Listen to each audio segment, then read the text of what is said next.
Erik Thoresen is here talking about the restaurant industry trends, and you are a principal at Technomic, an industry consultant and expert in all things food and restaurant oriented. So looking forward into 2017, what are the trends? What's new, what's happening, and what's passé? Sure. Well, we're seeing a lot on the technology side. We're seeing change in terms of last mile logistics and how that's not only being used for consumers to get people and food from point A to point B.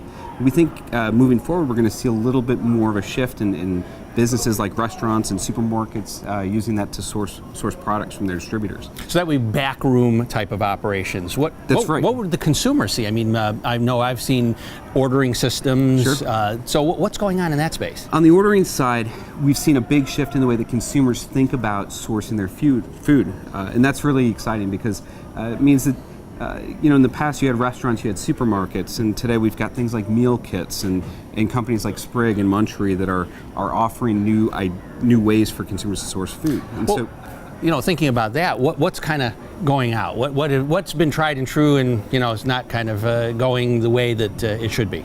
Well, I think a lot of the positioning around very sort of highfalutin, the organic, natural, that's still important.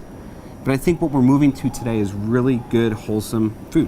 So you think consumers are getting a little more price conscious? I think so. I think that we're seeing for the next year sort of a cautious consumer.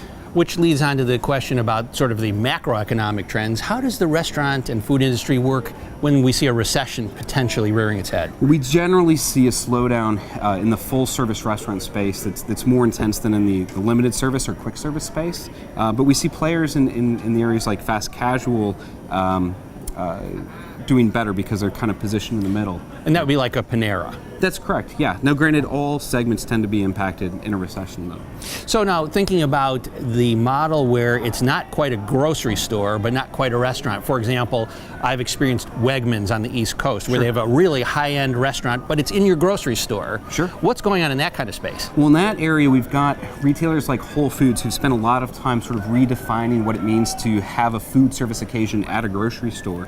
And rebuild after rebuild after remodel, we see more and more retailers moving to that format by bringing that restaurant experience into the grocery store. And then thinking about the actual audience itself, I mean, we see a demographic shift that's undeniable in the entire world, and that is moving from the baby boomers generation to the millennials, Gen Xer generation. What's driving, not what's driving it, but what's that driving? Well, we know that there are different needs among millennials, for example, and I think what we're looking at most closely right now is what about Generation Z?